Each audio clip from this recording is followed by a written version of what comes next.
Hello नमस्कार दोस्तों, इश्क ग्लोबल क्लासेस के यूट्यूब चैनल में आप लोग का बहुत बहुत स्वागत है। दोस्तों, आज हम बीएसएससी इंटर लेवल की जो परीक्षा होने वाली है उसके लिए एक बहुत ही शानदार प्रैक्टिस सेट का सीरीज लेकर आया हूं। यह प्रैक्टिस सेट आप लोगों को इस चैनल पर आपकी परीक्षा तक लगातार मिलता रहेगा। इस प्रैक्टिस सेट का खासियत यह है दोस्तों, यह बिल्कुल बीएसएससी इंटर लेवल एग्जाम के लेटेस्ट पैटर्न पर यानी कि लेटेस्ट सिलेबस के पैटर्न को ध्यान में रखकर बनाया गया है, जिसमें आप लोगों को जीएस जिससे 50 प्रश्न पूछे जाते हैं। तो इस जीएस वाले सेक्शन में आपको जीके प्लस करंट अफेयर दोनों से प्रश्न पूछे जाएंगे। तो 50 प्रश्न इसके और 25 प्रश्न जो साइंस वाले यानी कि फिजिक्स, केमिस्ट्री और बायोलॉजी, तो इससे 25 प्रश्न यानी कि 75 प्रश्न आप लोगों को इस प्रैक्टिस सेट में देखने को मिलेगा। तो कुल मिलाकर 75 प्रश्नों की तैयारी बिल्कुल ही जबरदस्त तरीके से इस चैनल पर इस प्रैक्टिस सेट के माध्यम के द्वारा आप लोग को कराई जाएगी। तो आप लोग वीडियो के लास्ट तक बने रहें और चैनल पर दोस्त आप नए हैं तो चैनल को सब्सक्राइब कर लीजिए, क्योंकि अब से आज से यह जो सेट चालू हो गया है यह एकदम लगातार आप लोग को मिलता रहेगा। तो चलिए आज का पहला प्रश्न को देखते हैं हम लोग। तो आज का पहला प्रश्न है आप लोग को कि विश्व का एकमात्र तैरने वाला उद्यान कैबुल लेमजाओ नेशनल पार्क कहाँ पर स्थित है? यह दोस्त, यह विश्व का एकमात्र तैरने वाला ये नेशनल पार्क है जो जिसका नाम है कैबुल लेमजाओ नेशनल पार्क। तो आप लोग को प्रश्न ऐसे भी पूछ लिया जाएगा, दो चार आप लोगों को नेशनल पार्क का नाम दे दिया जाएगा और पूछ दिया जाएगा कि कौन सा ऐसा इसमें नेशनल पार्क है जो कि तैरने वाला उद्यान के नाम से जाना जाता है। तो दोस्त, यहाँ पर प्रश्न तो ये पूछ रहा है कि यह कहाँ पर है, यह पूछ रहा है इस प्रश्न में। तो इस प्रश्न का जो 4 ऑप्शन है आप लोगों के पास, मणिपुर, नागालैंड, हिमाचल प्रदेश और असम। तो इन 4 ऑप्शनों में से कौन-सा ऑप्शन आप लोग का सही होगा? तो दोस्त, इस प्रश्न का सही जवाब हो जाएगा, ये मणिपुर हो जाएगा। तो आप लोगों का यह जो आज का प्रैक्टिस सेट करा रहे हैं दोस्तों, आज के प्रैक्टिस सेट में 75 प्रश्न आप लोगों को कुल देखने को मिलेंगे। बिल्कुल 75, यानी कि आप लोग को 75 प्रश्नों की शानदार तैयारी यहाँ पर जबरदस्त तरीके से हो जाएगी। तो आप लोग बिस वीडियो के अंत तक बने रहिएगा। तो चलिए नेक्स्ट क्वेश्चन को हम लोग देखते हैं।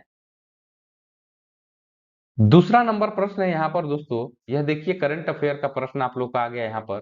प्रश्न है आप लोग को कि हाल ही में बंगाल की खाड़ी में आए चक्रवाती तूफान मोचा का नामकरण किस देश द्वारा किया गया? ऑप्शन है आप लोग के पास बांग्लादेश, श्रीलंका, यमन और म्यांमार। इस प्रश्न का सही जवाब आप लोग को कमेंट बॉक्स में देना है। तो जैसे जैसे मैं प्रश्न बोल रहा हूँ आप लोग वैसे वैसे चाहे तो आप लोग कमेंट बॉक्स में भी अपना आंसर दे सकते हैं और मेरे आंसर से आप लोग मैच करके आप लोग जरूर लास्ट में लिखिएगा कि टोटल कितना आप लोग का प्रश्न सही हुआ 75 प्रश्नों में से। तो चलिए इस प्रश्न का सही जवाब क्या हो जाएगा? तो इस प्रश्न का सही जवाब हो जाएगा यमन।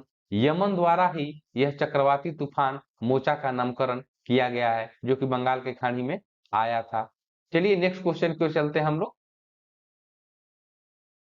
प्रश्न 3 है आप लोग के पास कि महात्मा गांधी ने भारत में पहली बार सत्याग्रह का प्रयोग कहाँ किया था? यह दोस्तों देखकर ही आप लोग को लग रहा है कि प्रश्न कितना यह इम्पोर्टेंट है। सारा प्रश्न आप लोग को बिल्कुल जो लेटेस्ट अभी पैटर्न है और आप लोग के प्रीवियस जो एग्जाम हुआ है उन सबको मद्देनजर रखते हुए यह 75 प्रश्न को आप लोग के लिए मैं यहाँ पर प्रैक्टिस सेट के माध्यम से लाया हूँ। तो आपके पास ऑप्शन है सिवान, जीरा देवी, चंपारण और मधेपुरा। तो इस प्रश्न का सही जवाब हो जाएगा आप लोग को चंपारण हो जाएगा कि सत्याग्रह का पहला प्रयोग जो है चंपारण में सबसे पहले किया गया था महात्मा गांधी जी के द्वारा। नेक्स्ट चलते हैं हम लोग। क्वेश्चन नंबर 4 देखेंगे हम लोग कि बंगाल में अस्थाई बंदोबस्त लागू करने का श्रेय किसे जाता है? तो इस प्रश्न का कौन सा सही जवाब हो जाएगा? तो दोस्तों, बंगाल में अस्थाई बंदोबस्त करने का श्रेय जो जाता है यह लॉर्ड कॉर्नवालिस को जाता है। लॉर्ड कॉर्नवालिस को जो ये बंगाल में अस्थाई बंदोबस्त लागू करने का श्रेय जाता है। चलिए नेक्स्ट प्रश्न की ओर चलते हैं। प्रश्न 5 है कि भारत छोड़ो आंदोलन किस वायसराय के काल में हुआ? ये भारत छोड़ो आंदोलन की ये बात की जा रही है यहाँ पर, तो ये किस वायसराय के काल में हुआ यह प्रश्न पूछा जा रहा है। तो दोस्त मैं आप लोगों को यहाँ पर चारों ऑप्शन नहीं पढ़ रहा हूँ, इसलिए नहीं पढ़ रहा हूँ कि 75 प्रश्न कराऊंगा तो आप लोग को बहुत समय लग जाएगा। ऐसे मैं चारों ऑप्शन को मैं बताऊंगा तो चारों ऑप्शन को पढ़ूंगा तो आप लोग को जो सही ऑप्शन है वो मैं डायरेक्टली बता दूंगा और आप लोग इसका प्रैक्टिस बहुत ही शानदार तरीके से करते रहिएगा। क्योंकि कम समय में जब आप लोग का प्रैक्टिस होगा तो आप लोग को समय भी बच जाएगा और ज्यादा से ज्यादा क्वेश्चन हो भी जाएगा। तो चलिए इस प्रश्न का सही जवाब क्या होगा? इस प्रश्न का सही जवाब हो जाएगा दोस्त, यह लॉर्ड लिनलिथगो जो हो जाएगा। इन्हीं के शासन काल में यह भारत छोड़ो आंदोलन जो है हुआ था, ठीक है ना। ये उसी समय वायसराय थे लॉर्ड लिनलिथगो। तो नेक्स्ट क्वेश्चन की ओर चलेंगे हम लोग। क्वेश्चन नंबर 6 देखेंगे कि संघीय व्यवस्था का जो प्रावधान किस देश के संविधान से लिया गया है। संघीय व्यवस्था का जो प्रावधान है अपने देश के संविधान में कहाँ से लिया गया है यह? तो दोस्तों यह संघीय जो व्यवस्था का प्रावधान है यह कनाडा के संविधान से लिया गया है। कनाडा देश के संविधान से लिया गया है। नेक्स्ट प्रश्न की ओर चलेंगे। प्रश्न 7 है आप लोगों को। देखिए ये भी करंट अफेयर का प्रश्न आ गया आप लोगों को कि वर्ष 2023 का चिकित्सा के क्षेत्र में नोबेल पुरस्कार किसे दिया गया? ऑप्शन है आप लोग के पास कैटालिन कारिको, ड्री विशमैन, उपयुक्त दोनों और एनी एल हुइलियर। तो चिकित्सा का नोबेल पुरस्कार की हम लोग बात करें तो यह कैटालिन कारिको और ड्री विशमैन यानी कि उपयुक्त दोनों, इन दोनों को 2023 में चिकित्सा का नोबेल पुरस्कार दिया गया है। और नोबेल पुरस्कार से बहुत ही शानदार वीडियो जो है दोस्तों हमारे चैनल पर उपलब्ध है, जिसमें 2023 के जितने नोबेल पुरस्कार विजेता हैं किस देश से बिलोंग करते हैं और किस क्षेत्र में उनको नोबेल पुरस्कार मिला है, और बहुत ही शानदार ट्रिक्स के साथ आपको बताए हैं कि एक बार वो ट्रिक्स देख लीजिएगा तो बिल्कुल याद हो जाएगा। अगर नहीं विश्वास है तो जाकर देख लीजिएगा, उसके बाद फिर कमेंट कीजिएगा कि नहीं सर आप तो झूठ बोल रहे थे कि ट्रिक अच्छा नहीं है। बिल्कुल जबरदस्त ट्रिक्स आप लोगों के लिए शॉर्ट ट्रिक्स दिए हुए हैं कि एक बार में याद करने वाला वो ट्रिक्स है। और सबसे बड़ी बात कि उस वीडियो में मैं 2022 के भी जितने नोबेल पुरस्कार विजेता हैं उनको भी मैं बता दिया हूं, ताकि प्रश्न आपकी परीक्षाओं में कहीं से भी बने, 2022 के नोबेल पुरस्कार से बने या 2023 के नोबेल पुरस्कार से बने, सारा चीज आपको जानकारी एक ही वीडियो में मिल जाएगा। तो चलिए हम लोग नेक्स्ट प्रश्न को देखते हैं। आप लोग बस चैनल को लाइक शेयर और सब्सक्राइब करते रहिए और इसी तरह सपोर्ट करते रहिए। तो इस तरह जो अपना प्यार हमारे चैनल पर आप लोग दिखाइएगा तो आप लोग को एक से एक जबरदस्त जो प्रैक्टिस सेट है आप लोग का मैं लगातार इस चैनल पर आप लोग के लिए बिल्कुल फ्री ऑफ कॉस्ट आप लोग के लिए उपलब्ध कराता रहूंगा। तो आप लोग चैनल पर बस प्यार अपना दिखाते रहिए। चलिए नेक्स्ट क्वेश्चन है। क्वेश्चन नंबर 8 है कि लोथल किस राज्य में स्थित है? लोथल जो है यह दोस्तों ये हड़प्पा स्थल है, एक हड़प्पा या सिंधु घाटी स्थल है जिसका नाम लोथल है। तो ये किस राज्य में स्थित है? तो लोथल जो है दोस्तों यह गुजरात राज्य में स्थित है। किसमें है? गुजरात में यह स्थित है। नेक्स्ट प्रश्न को देखेंगे।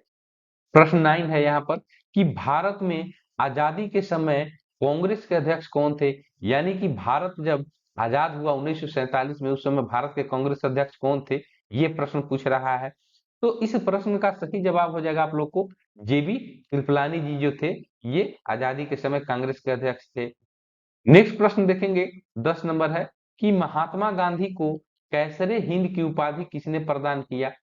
ये महात्मा गांधी को कैसरी हिंद की उपाधि किसने प्रदान किया, यह प्रश्न पूछा जा रहा है। तो दोस्तों महात्मा गांधी को लॉर्ड हार्डिंग के द्वारा यह कैसरी हिंद की उपाधि प्रदान किया गया था महात्मा गांधी को। प्रश्न 11 देखेंगे कि भारतीय संविधान में मौलिक कर्तव्य किस देश के संविधान से लिया गया है? भारतीय संविधान में मौलिक कर्तव्य किस देश के संविधान से लिया गया है? तो इस प्रश्न का सही जवाब हो जाएगा यह सोवियत संघ के द्वारा मौलिक कर्तव्य को लिया गया है। वही अगर मौलिक अधिकार की बात कर दी जाती तो दोस्तों वह अमेरिका के संविधान से मौलिक अधिकार को लिया गया है। लेकिन मौलिक कर्तव्य की बात की जा रही है तो ये सोवियत संघ यानी कि रसिया से, रूस से लिया गया है। नेक्स्ट प्रश्न देखेंगे हम लोग। प्रश्न 12 है, देखिए यह भी करंट अफेयर का प्रश्न आ गया आप लोग को कि आदित्य एल1 को कहां से लॉन्च किया गया है? आदित्य एल1 जो पहला जो भारत का सूर्य का ये मिशन हुआ आदित्य एल1, इससे भी दोस्तों आप लोग को बहुत ही शानदार आप लोग का एक वीडियो में जितने भी आदित्य एल1 से महत्वपूर्ण तथ्य है उसको एमसीक्यू के माध्यम से इसी तरह प्रश्नों के माध्यम से आप लोग को बहुत ही शानदार तरीके से उसके फैक्ट सहित मैं बता दिया हूँ। तो चैनल पर आप लोग के लिए वो वीडियो उपलब्ध है, आप लोग इस वीडियो के बाद उसको भी अवश्य देख लीजिएगा, ताकि आदित्य L1 से कोई भी प्रश्न पूछे तो ना छूटे। तो आदित्य L1 को कहाँ से लॉन्च किया गया, यह प्रश्न है। तो इस प्रश्न का सही जवाब हो जाएगा ये सतीश धवन अंतरिक्ष केंद्र से, इस जो श्रीहरिकोटा में है, सतीश धवन अंतरिक्ष केंद्र श्रीहरिकोटा से इसको लॉन्च किया गया है आदित्य L1 को। नेक्स्ट प्रश्न की ओर चलेंगे हम लोग। प्रश्न 13 है कि आपात उपबंध संविधान के किस भाग से संबंधित है। ये संविधान में जो आपात उपबंध है वो किस भाग से संबंधित है। तो दोस्तों आपात उपबंध जो है यह भाग 18 से संबंधित है। किससे? भाग 18 से संबंधित है। प्रश्न 14 देखेंगे कि पंचायती राज का संबंध किस अनुसूची से है। पंचायती राज का जो संबंध है ये किस अनुसूची से है, ये प्रश्न पूछा जा रहा है। तो यह दोस्तों पंचायती राज की बात जो है यह 11वीं अनुसूची में की गई है। पंचायती राज संबंधी जो बातें हैं वो भारतीय संविधान के 11वीं अनुसूची में की गई है। चलिए नेक्स्ट प्रश्न को देखते हैं हम लोग। प्रश्न 15 है कि हाल ही में किस राज्य के मरचा चावल को जीआई टैग प्रदान किया गया है। ये जीआई टैग से जितने भी संबंधित बातें हैं ये जीके जीएस के वीडियो में आप लोग को बहुत ही विस्तार पूर्वक समझा दिया हूं। तो किस राज्य में मरचा चावल को जीआई टैग का प्रदान दिया गया। तो दोस्तों यह मरचा चावल जो है ये बिहार का यह चावल है और इसी को जीआई टैग प्रदान किया गया है। ठीक है, चलिए नेक्स्ट प्रश्न की ओर चलते हैं। प्रश्न 16 है कि भारत की सबसे ऊंची चोटी कौन सी है। भारत की सबसे ऊंची चोटी कौन सी है, यहाँ पर प्रश्न ये है। तो दोस्तों भारत की सबसे ऊंची चोटी की बात की जाए तो यह केटू हो जाएगा। कौन सा हो जाएगा? केटू हो जाएगा। गलती से माउंट एवरेस्ट आप लोग मत लगा दीजिएगा। माउंट एवरेस्ट जो है दोस्तों यह नेपाल का चोटी है, ठीक है ना। माउंट एवरेस्ट जो है ये नेपाल में इस चोटी को बोला जाता है, लेकिन ये अपने देश भारत का यह केटू सबसे ऊंचा चोटी हो जाएगा। तो चलिए नेक्स्ट प्रश्न की ओर चलते हैं हम लोग। प्रश्न 17 है कि डीएनए का डबल हेलिक्स मॉडल किसने बनाया। तो डीएनए का डबल हेलिक्स मॉडल की जब बात की जाती है तो तुरंत हम लोग के दिमाग में ये वाटसन एवं क्रिक जो है ये क्लिक कर जाते हैं। कौन से? वाटसन एवं क्रिक के द्वारा डीएनए का डबल हेलिक्स मॉडल को दिया गया। चलिए नेक्स्ट प्रश्न की ओर चलते हैं। 18 नंबर प्रश्न है कि भारत की संसदीय शासन व्यवस्था किस देश के अनुरूप है। यानी कि ये प्रश्न है कि जो अपने देश में संसदीय शासन व्यवस्था है यह किस देश के सिमिलर है, किस देश के अनुरूप है। तो इस प्रश्न का सही जवाब हो जाएगा ब्रिटेन, क्योंकि अंग्रेजों के द्वारा ही अपने भारत देश पर शासन किया गया था। तो लाजमी है कि वहां भी संसदीय प्रणाली है, तो बिल्कुल उन देशों के अनुरूप है। ब्रिटेन के संसदीय शासन के अनुरूप अपने देश का भी संसदीय शासन व्यवस्था है। प्रश्न 19 देखेंगे हम लोग कि भारतीय संविधान में कुल कितनी अनुसूचियां हैं। यहाँ पर जितनी भी अनुसूचियां हैं वो बात की जा रही है कि भारतीय संविधान में कुल कितनी अनुसूचियां हैं। इस प्रश्न का सही जवाब क्या हो जाएगा दोस्तों? तो भारतीय संविधान में कुल 12 अनुसूचियां हैं। कौन कितनी है? 12 अनुसूचियां हैं। ठीक है, चलिए नेक्स्ट प्रश्न की ओर चलते हैं। प्रश्न है, 20वां प्रश्न है आप लोग को कि जालियांवाला बाग हत्याकांड के समय वायसराय कौन था। जालियांवाला बाग हत्याकांड यानी कि दोस्तों यह 13 अप्रैल 1919 को जो हुआ था उस समय भारत का वायसराय कौन था, यह प्रश्न आप लोग को पूछा जा रहा है। तो इस प्रश्न का जो सही जवाब हो जाएगा दोस्त यह हो जाएगा लॉर्ड चेम्सफोर्ड जो है यह जालियांवाला बाग हत्याकांड के समय भारत का वायसराय था। तो दोस्तों मैं बहुत ज्यादा वीडियो को डिटेल में नहीं बता रहा हूं, इसलिए कि 75 प्रश्नों को आप लोग को बिल्कुल शानदार तरीके से कराना है।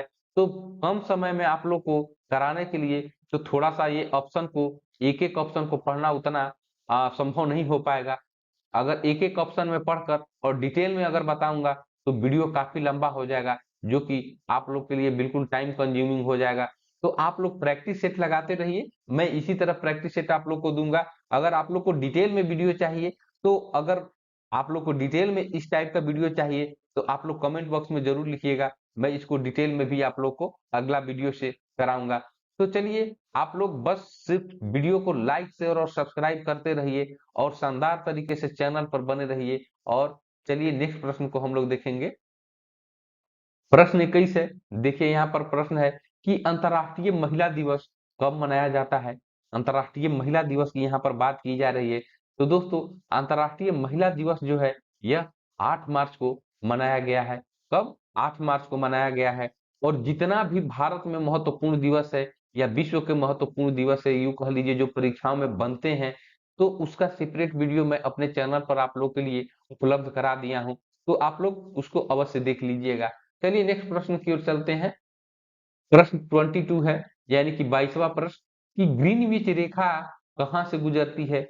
ग्रीनविच रेखा की बात की जा रही है। तो दोस्तों यह होता है कहां से? यह यूनाइटेड किंगडम में एक ग्रीनविच शहर है, वहीं से यह रेखा गुजरती है। यह महत्वपूर्ण इसलिए है दोस्त, क्योंकि इसी ग्रीनविच से हम लोग पूरे विश्व के जितने भी समय जोन है, इसी को आधार मानते हुए हम लोग ग्रीनविच को ही आधार मानते हुए समय का निर्धारण करते हैं। तो चलिए यह प्रश्न का सही जवाब यूनाइटेड किंगडम हो गया, वही इंग्लैंड ब्रिटेन जो भी कह लीजिए। नेक्स्ट प्रश्न की ओर चलते हैं हम लोग। 23 देखिए यहाँ पर मिशन चंद्रयान की बात आ गई। तो मिशन चंद्रयान 3 को कब लॉन्च किया गया था, यह प्रश्न पूछा जा रहा है। तो मिशन चंद्रयान 3 को दोस्त यह 14 जुलाई 2023 को यह मिशन चंद्रयान 3 को लॉन्च किया गया था। ठीक है ना? कब? 14 जुलाई 2023 को। और मिशन चंद्रयान से भी एक सेपरेट वीडियो मैं आप लोग के लिए बहुत पहले ही चैनल पर आप लोग के लिए उपलब्ध करा दिया हूं, तो उसको भी आप लोग अवश्य देख लीजिएगा। चलिए 24 की ओर चलते हैं। 24 क्वेश्चन है कि भारत की सीमाएं कितने देशों के साथ जुड़ी है। भारत की सीमाएं कितने देशों के साथ जुड़ी है, यह प्रश्न है। तो दोस्तों भारत की जो सीमाएं हैं वह 7 देशों से जुड़ी हुई है। कितने देशों से? 7 देशों से जुड़ी हुई है। तो चलिए नेक्स्ट प्रश्न की ओर चलते हैं। 25 कि अधिकांशतः मौसमी घटनाएं जो हैं किस मंडल में घटित होती हैं। जितनी भी मौसमी घटनाएं हैं किस मंडल में घटित होती है, यह प्रश्न पूछा जा रहा है। तो इस प्रश्न का सही जवाब हो जाएगा ये क्षोभ मंडल जो है, क्षोभ मंडल में अधिकांश मौसमी घटनाएं जो है यह घटित होती है। कहाँ पर? क्षोभ मंडल में। क्वेश्चन नंबर 26 देखेंगे कि लाइफ डिवाइन के लेखक कौन है। यह लाइफ डिवाइन दोस्तों एक पुस्तक है। इस पुस्तक के लेखक की बात की जा रही है। तो लाइफ डिवाइन पुस्तक के लेखक जो हो जाएंगे यह अरविंद घोष जो हो जाएंगे, ये लाइफ डिवाइन पुस्तक के लेखक हो गए। नेक्स्ट क्वेश्चन क्यों चलेंगे 27 की ओर। 27 है कि भारतीयों के लिए महान सिल्क मार्ग को किसने आरंभ कराया था। प्रश्न है कि भारतीयों के लिए महान सिल्क मार्ग को किसने आरंभ कराया था। तो इस प्रश्न का सही जवाब हो जाएगा, सिल्क मार्ग की बात की जाए तो तुरंत दिमाग में कनिष्क वाली बात आ जाती है। तो कनिष्क ही वो भारतीय शासक था जिसने महान सिल्क मार्ग को आरंभ कराया था। कौन? कनिष्क ने। 28 देखेंगे कि प्रार्थना समाज की स्थापना आत्माराम पांडुरंग ने कब की थी। तो प्रश्न आपको ऐसे भी पूछ सकता है कि प्रार्थना समाज की स्थापना किसने की थी। तो ये याद रखिएगा कि प्रार्थना समाज की स्थापना आत्माराम पांडुरंग के द्वारा की गई। और कब की गई ये प्रश्न पूछ रहा है। तो दोस्तों ये 1867 ईस्वी में ये प्रार्थना समाज की स्थापना आत्माराम पांडुरंग के द्वारा की गई। ठीक है, चलिए नेक्स्ट प्रश्न की ओर चलते हैं। 29 है कि अष्ट प्रधान मंत्री परिषद किसके शासन काल में थे। अष्ट प्रधान मंत्री परिषद किसके शासन काल में थे। तो दोस्तों अष्ट प्रधान मंत्री परिषद की बात जब की जाती है तो ये शिवाजी के शासन काल में ये मंत्री परिषद था अष्ट प्रधान वाला। ठीक है, चलिए नेक्स्ट प्रश्न की ओर चलते हैं। प्रश्न 30 है कि किस देश में प्रकृति के संरक्षण के लिए IUCN विश्व संरक्षण कांग्रेस 2025 का आयोजन किया जाएगा, यह प्रश्न है। तो IUCN के द्वारा विश्व संरक्षण कांग्रेस 2025 का आयोजन किया जाएगा, कौन से देश में किया जाएगा, ये प्रश्न है। तो दोस्तों यह संयुक्त अरब अमीरात में ये आयोजन किया जाएगा IUCN के द्वारा। तो देश में प्रकृति के संरक्षण के लिए IUCN विश्व संरक्षण कांग्रेस 2025 का आयोजन संयुक्त अरब अमीरात में किया जाएगा। तो चलिए हम लोग नेक्स्ट प्रश्न की ओर चलते हैं। प्रश्न 31 है कि किस दो मुगल बादशाह ने अपनी आत्मकथा स्वयं लिखे थे। यहाँ पर अपनी आत्मकथा की बात आ जा रही है दोस्तों। तो यह दो मुगल बादशाह ये जहांगीर एवं जो बाबर थे, इन्होंने अपनी आत्मकथा जो है स्वयं लिखे थे। कौन? जहांगीर एवं बाबर ने। 32 देखेंगे हम लोग प्रश्न 32वां कि भारत के किस महान खिलाड़ी के जन्म दिवस को खेल दिवस के रूप में मनाया जाता है। तो वो कौन से महान खिलाड़ी हैं दोस्त? तो इस महान खिलाड़ी को आप लोग बखूबी जानते हैं, हॉकी के जादूगर भी इन्हें कहा जाता है। मेजर ध्यानचंद जी को, इन्हीं के जन्म दिवस को खेल दिवस के रूप में मनाया जाता है भारत में। ठीक है, चलिए नेक्स्ट प्रश्न की ओर चलते हैं। 33 है कि भारत हेतु संवैधानिक सुधारों से संबंधित मॉन्टेग्यू चेम्सफोर्ड रिपोर्ट कब प्रकाशित हुई। तो चेम्सफोर्ड रिपोर्ट की बात की जा रही है, ये कब प्रकाशित हुई। तो चेम्सफोर्ड रिपोर्ट जो है दोस्तों, यह 1919 में लाया गया था। कब? 1919 ईस्वी में यह चेम्सफोर्ड रिपोर्ट को प्रकाशित किया गया था। 34 प्रश्न है कि कांग्रेस के किस अधिवेशन में हिंदी को राष्ट्रभाषा के रूप में प्रस्तुत किया गया। तो कांग्रेस के किस अधिवेशन में हिंदी को राष्ट्रभाषा के रूप में प्रस्तुत किया गया दोस्तों? तो इस प्रश्न का सही जवाब हो जाएगा ये बेलगांव अधिवेशन जो है, जिसकी अध्यक्षता महात्मा गांधी जी के द्वारा की गई थी। और यह एक ही अधिवेशन था जो महात्मा गांधी जी के द्वारा अध्यक्षता की गई थी, बेलगांव अधिवेशन। तो इसी अधिवेशन में हिंदी को राष्ट्रभाषा के रूप में प्रस्तुत किया गया। चलिए नेक्स्ट प्रश्न की ओर देखेंगे। 35 है कि गांधी जी द्वारा दांडी यात्रा कब की गई थी। गांधी जी द्वारा दांडी यात्रा कब की गई थी।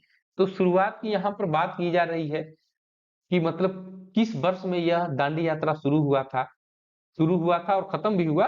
तो ये दांडी यात्रा जो है ये 1930 में यह गांधी जी के द्वारा दांडी यात्रा किया गया था। और वहीं पर नमक आंदोलन को, ये नमक बनाकर वहां पर समुद्र तट के किनारे नमक से जो कानून था उसको भंग किया गया था। तो दांडी यात्रा 1930 ईस्वी में ये हुआ था। क्वेश्चन नंबर 36 देखेंगे कि एशिया विकास बैंक का मुख्यालय कहाँ है। एशिया विकास बैंक कह लीजिए या एशियाई विकास बैंक कह लीजिए। तो एशियाई विकास बैंक का मुख्यालय कहाँ है दोस्तों? तो यह जो हो जाएगा इस प्रश्न का सही जवाब ये मनीला हो जाएगा। कहाँ पर? मनीला में यह एशियाई विकास बैंक का मुख्यालय स्थित है। 37 प्रश्न देखेंगे कि Modi shaping a global order in flux पुस्तक के लेखक कौन है।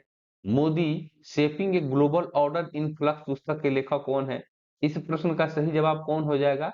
तो इस प्रश्न का सही जवाब हो जाएगा दोस्तों यह एस जयशंकर जी के द्वारा यह Modi shaping a global order in flux पुस्तक के लेखक यही है, एस जयशंकर। क्वेश्चन नंबर 38 देखेंगे। क्वेश्चन नंबर 38 है कि कलिंग पुरस्कार जो है, यह कलिंग पुरस्कार किसके द्वारा दी जाती है। तो बहुत ही महत्वपूर्ण पुरस्कार है दोस्तों। कई बार यह प्रतियोगी परीक्षा में यह प्रश्न बना है कि कलिंग पुरस्कार किसके द्वारा दी जाती है। तो इस प्रश्न का सही जवाब हो जाएगा आप लोगों को यह यूनेस्को के द्वारा यह कलिंग पुरस्कार को दिया जाता है। किसके द्वारा? यूनेस्को के द्वारा यह पुरस्कार दिया जाता है। अगर इससे आप लोग को ये पूछ दे कि यह जो कलिंग पुरस्कार है किस क्षेत्र में दिया जाता है, तो चलिए उसको भी बता दे रहा हूं, क्योंकि यह इंपॉर्टेंट प्रश्न है। तो यह विज्ञान के क्षेत्र में कलिंग पुरस्कार को दिया जाता है, यूनेस्को के द्वारा दिया जाता है विज्ञान के बढ़ावा देने के लिए। चलिए नेक्स्ट प्रश्न की ओर चलते हैं। 39 बिहार में 1857 की क्रांति कहां से शुरू हुआ था। तो इस प्रश्न का सही जवाब क्या हो जाएगा दोस्तों? तो इस प्रश्न का सही जवाब हो जाएगा यह देवघर जिले के रोहनी नामक स्थान से यह 1857 की क्रांति जो है बिहार में शुरू हुई थी। प्रश्न 40 देखिए कि ग्रेट बैरियर रीफ किस महासागर में स्थित है। ग्रेट बैरियर रीफ की बात की जा रही है दोस्तों। तो ग्रेट बैरियर रीफ जो है ये प्रशांत महासागर में यह स्थित है, ग्रेट बैरियर रीफ। चलिए नेक्स्ट क्वेश्चन की ओर चलेंगे हम लोग। नेक्स्ट क्वेश्चन है कि पाक स्ट्रेट किनके बीच अवस्थित है। यहाँ पर पाक स्ट्रेट की बात की जा रही है दोस्तों, तो इस प्रश्न का सही जवाब हो जाएगा तमिलनाडु और श्रीलंका के बीच में। पाक स्ट्रेट जो है ये तमिलनाडु और श्रीलंका के बीच में ये है। आप लोग भारत और पाकिस्तान मत लगा दीजिएगा कभी गलती से, किसी प्रतियोगी परीक्षा में अगर ये प्रश्न पूछा गया हो या पूछा जाएगा। तो ये जितने भी प्रश्न इंपॉर्टेंट है आप लोग के लिए मैं एक एक प्रश्नों को सारे किताबों से एक एक चुन चुन कर आप लोग के लिए महत्वपूर्ण प्रश्नों को मैं लाता हूं। तो आप लोग मेहनत को देखिए, और सबसे बड़ी बात कि इस चैनल पर आपको GK GS current affair Hindi की भी क्लासेस चल रही है, रीजनिंग की भी क्लासेस चल रही है, मैथ की भी क्लासेस चल रही है। तो आप लोग को चैनल पर बने रहिए, संपूर्ण तैयारी यहाँ पर कराई जाएगी। बस आप लोग चैनल को लाइक शेयर और सब्सक्राइब करते रहिए और अपने प्यार को चैनल पर इसी तरह बनाए रखिए। नेक्स्ट क्वेश्चन फिर चलते हैं हम लोग।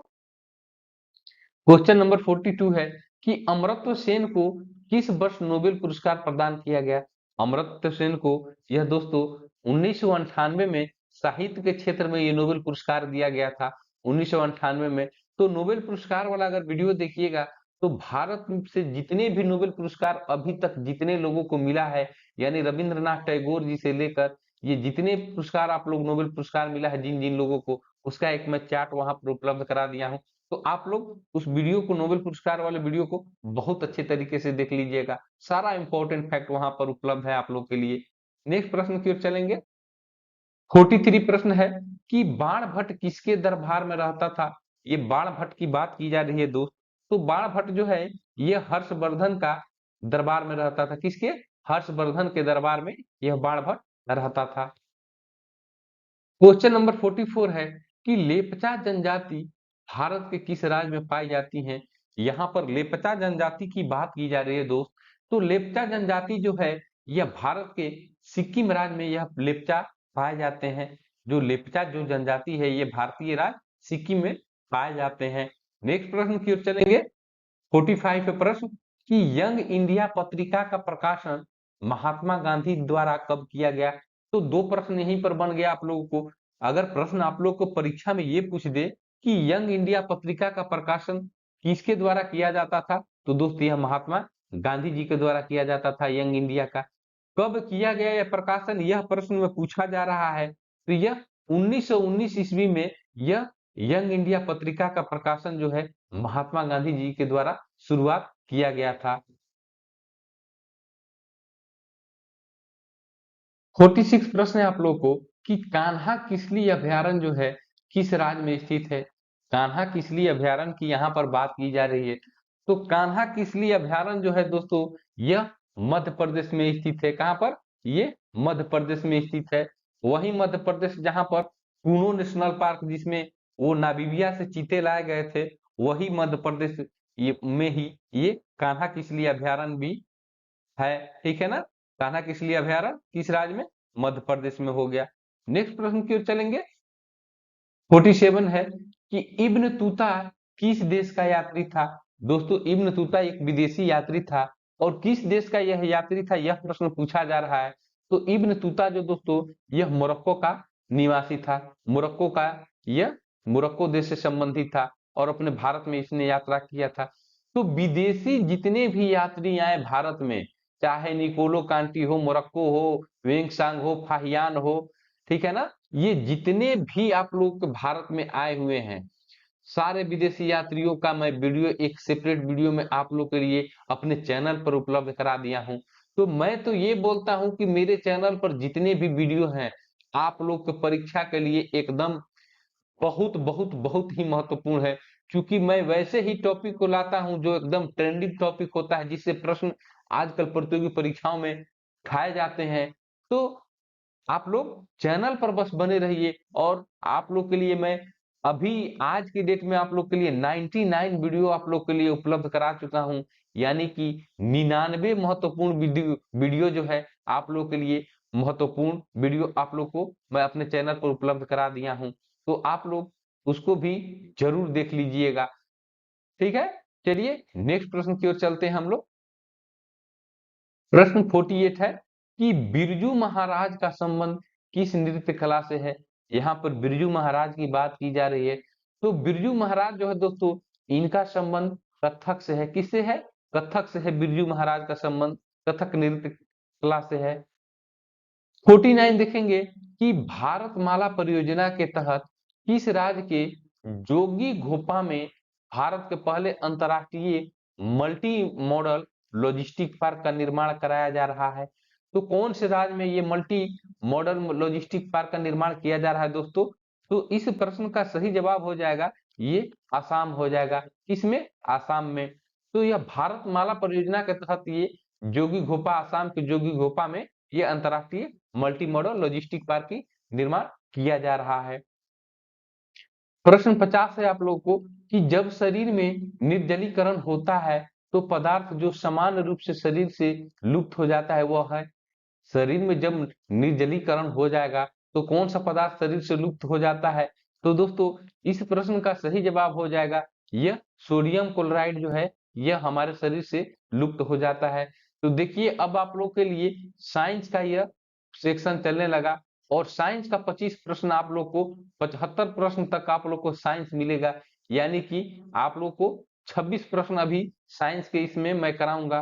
ठीक है, तो आप लोग बस चैनल पर बने रहिए। आप लोग के लिए जीके के जो महत्वपूर्ण प्रश्न बन रहे थे उसको मैंने करा दिया और अब जो यह सेक्शन चालू हो रहा है यह साइंस का सेक्शन चालू हो रहा है। तो चलिए नेक्स्ट क्वेश्चन की ओर देखेंगे। क्वेश्चन नंबर 51 है कि विरंजक चूर्ण के लिए कौन सा कथन असत्य है? विरंजक चूर्ण के लिए कौन सा कथन असत्य है, यह प्रश्न पूछा जा रहा है।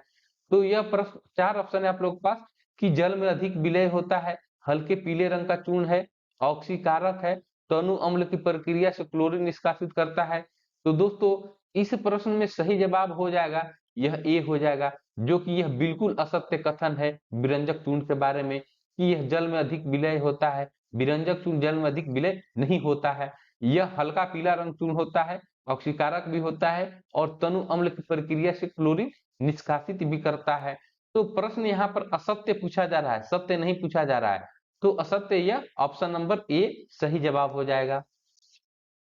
क्वेश्चन नंबर 52 है कि मानव शरीर के किस अंग में लसिका कोशिकाएं बनती हैं? मानव शरीर के किस अंग में लसिका कोशिकाएं बनती है, प्रश्न ये है दोस्तों। तो दोस्तों यह मानव शरीर के यह तिल्ली जो है यहीं पर लसिका कोशिकाएं जो है बनती है। कहां पर? तिल्ली में। ठीक है, चलिए नेक्स्ट प्रश्न की ओर चलते हैं। 53 है कि हाइड्रोकार्बन विजन 2025 संबंधित है। हाइड्रोकार्बन विजन 2025 की बात की जा रही है। तो दोस्तों यह पेट्रोलियम उत्पाद का संरक्षण से संबंधित है, हाइड्रोकार्बन विजन 2025। नेक्स्ट प्रश्न की ओर चलेंगे हम लोग। 54 है कि निम्नलिखित में से किस एक का अधिकतम ईंधन मान होता है? 4 ऑप्शन है, यानी कि इन चारों ऑप्शनों में से किसका अधिकतम ईंधन मान होता है?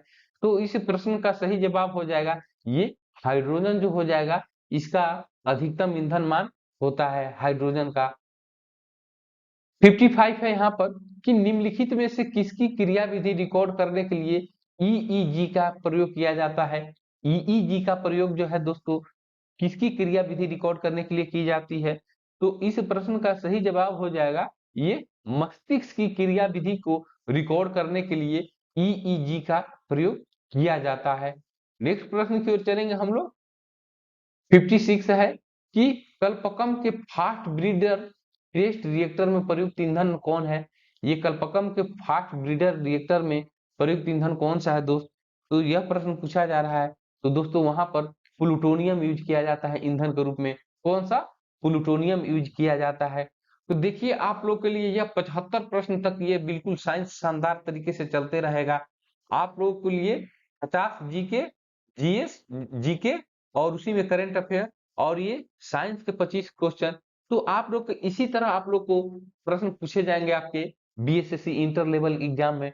तो चलिए नेक्स्ट प्रश्न की ओर चलेंगे हम लोग।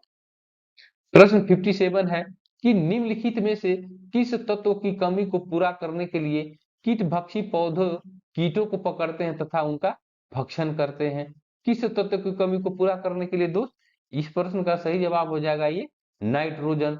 नाइट्रोजन वो तत्व है, इसी कमी को पूरा करने के लिए कीट भक्षी पौधे जो है कीटों को पकड़ते हैं तथा उनका भक्षण करते हैं। नेक्स्ट प्रश्न चलेंगे। 58 है कि एक दंत चिकित्सक जो है द्वारा रोगी के दांतों की जांच के लिए प्रयुक्त दर्पण, यानी कि एक डेंटिस्ट जो होता है, दंत चिकित्सक जो होता है, उसको रोगी के दांतों की जांच के लिए कौन सा दर्पण प्रयोग करता है, यह प्रश्न पूछा जा रहा है। तो दोस्तों यह अवतल दर्पण का प्रयोग करता है। कौन सा? अवतल दर्पण को। तो अवतल और उत्तल दर्पण में आप लोग कंफ्यूज मत होइएगा। जहां से भी डेंटिस्ट वाली बात आ गई, डॉक्टर वाली बात आ गई, दांतों को देखने वाली, तो ये अवतल हो गया। नेक्स्ट प्रश्न को चलेंगे। 59 है कि फलों के रस को सुरक्षित रखने के लिए निम्नलिखित में से किसका उपयोग किया जाता है? तो फलों को रसों को सुरक्षित रखने के लिए किसका प्रयोग किया जाता है दोस्त? यह प्रश्न है। तो यह प्रश्न का सही जवाब हो जाएगा ये सोडियम बेंजोएट जो है, इसी को फलों के रस को सुरक्षित रखने के लिए प्रयोग किया जाता है। 60 प्रश्न है कि निम्न में से कौन सा ऊष्मा का सबसे अधिक कुचालक है? तो ऊष्मा का सबसे अधिक कुचालक कौन हो जाएगा? तो दोस्तों ये तांबा तांबा जो है ये सुचालक है। पारा सुचालक हो जाएगा ऊष्मा का, जस्ता सुचालक हो जाएगा। लेकिन अधिक कुचालक की बात की जाए तो सबसे अधिक कुचालक जो है ये शीशा हो जाएगा। शीशा में ये बिल्कुल ही कुचालक ऊष्मा का, हीट का बिल्कुल ये कुचालक है। चलिए नेक्स्ट क्वेश्चन की ओर चलेंगे। क्वेश्चन नंबर 61 कि जीवों में अत्यधिक विविधता का कारण है। जीवों में अत्यधिक अत्यधिक जो विविधता होती है, इसका कारण क्या होता है? प्रश्न ये है। तो दोस्तों यह उत्परिवर्तन जो है, यही जो है जीवों में अत्यधिक विविधता का कारण होता है। कौन सा? परिवर्तन। ठीक है। चलिए नेक्स्ट क्वेश्चन की ओर चलेंगे। 62 प्रश्न है, देखिए कि एक मकान में दो बल्ब लगे हैं, उनमें से एक दूसरे से अधिक प्रकाश देता है, निम्नलिखित में से कौन सा कथन सही है?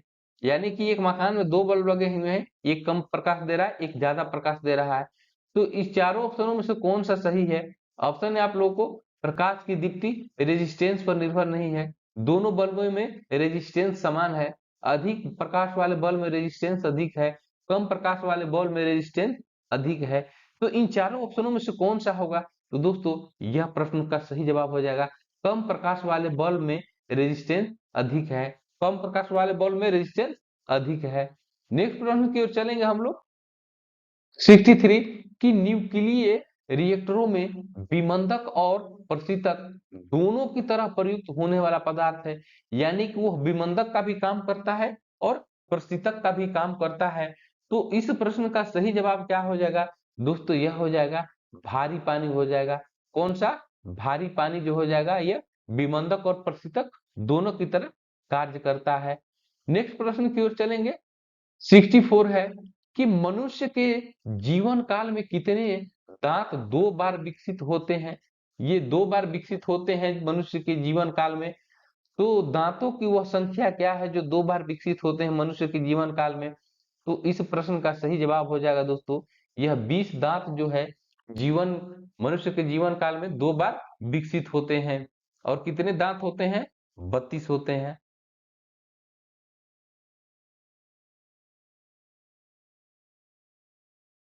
प्रश्न 65 है आप लोगों को कि मनुष्य की श्रव्यता की सीमा क्या है? यानी कि मनुष्य की जो कान है कितनी ध्वनि को सुन सकता है? तो ऑडिबल साउंड की जो रेंज कहें, इसको ऑडिबल साउंड भी कह सकते हैं दोस्त। तो ऑडिबल साउंड का जो रेंज है, जो मानव मानव कान द्वारा सुना जा सकता है, वह है ये मनुष्य के द्वारा जो श्रव्यता सीमा जो है ये 20 हर्ट्ज से 20,000 हर्ट्ज तक की सीमा जो है ये ऑडिबल साउंड कहा जाता है। ठीक है ना? ये ऑडिबल साउंड इसको कहा जाता है। नेक्स्ट प्रश्न की ओर चलेंगे। 66 है कि मानव के श्वेत रक्त कणों यानी कि WBC का व्यास होता है।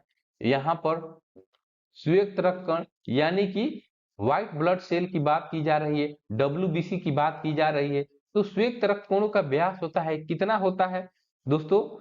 तो इस प्रकार का उटपटांग प्रश्नों का आजकल ट्रेंड चल गया है, तो इसलिए कुछ वैसे भी प्रश्नों को मैं शामिल कर लिया हूं।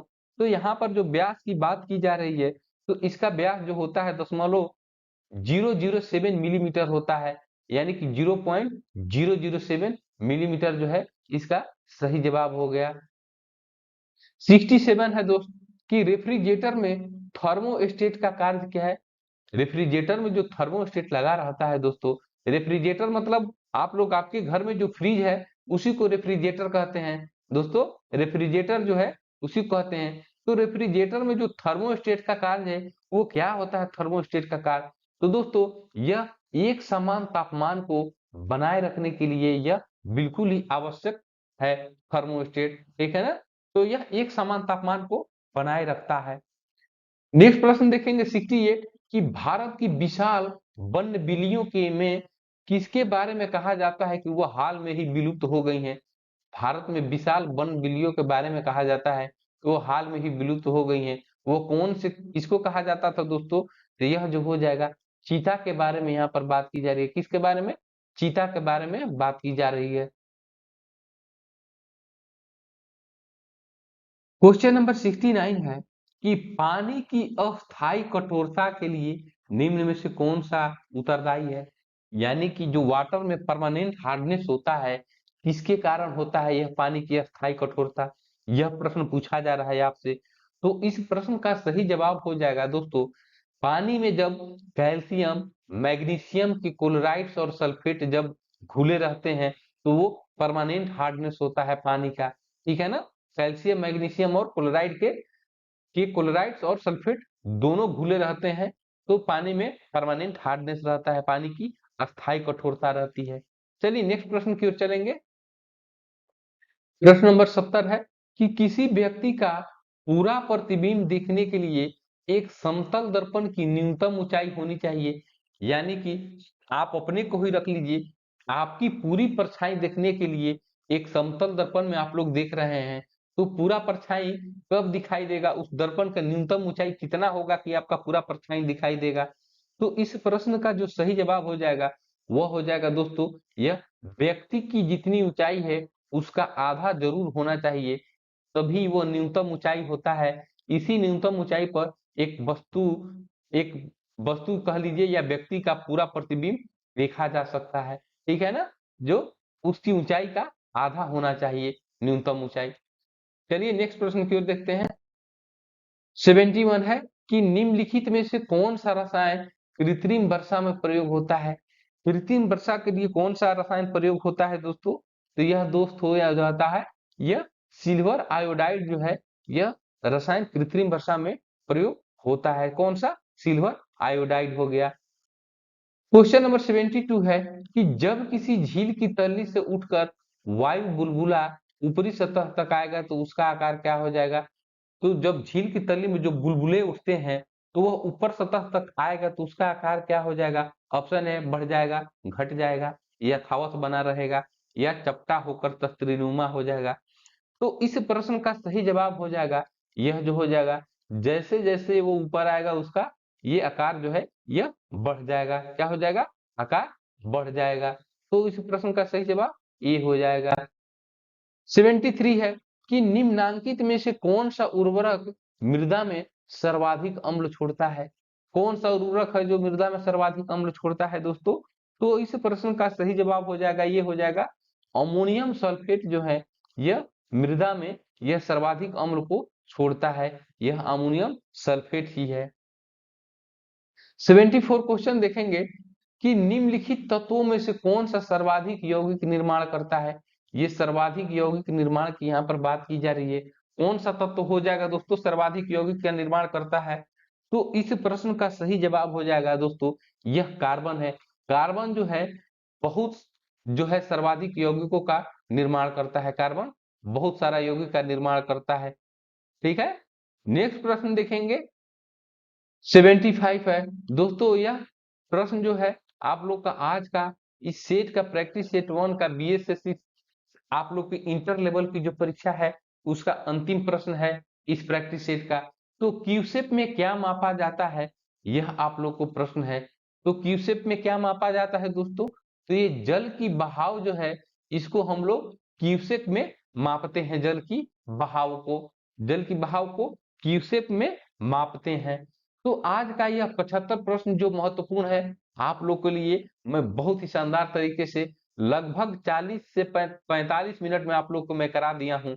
तो आप लोग वीडियो के अंत तक बने रहें और वीडियो तक अंत तक बने रहे हैं तो आप लोग को लग ही रहा होगा कि कितना महत्वपूर्ण प्रैक्टिस सेट आज का यह था।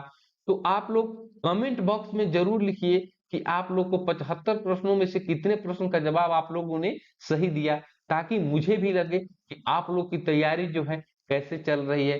तो दोस्तों, आप लोग इस वीडियो के बारे में क्या कहना चाहिएगा, इसको भी कमेंट बॉक्स में लिखिएगा। और चैनल पर अगर अभी तक आप नए हैं तो चैनल को सब्सक्राइब कर लीजिए, लाइक कर दीजिए और अपने दोस्तों को शेयर कर दीजिए। तो आज के लिए बस इतना ही। जय हिंद दोस्तों।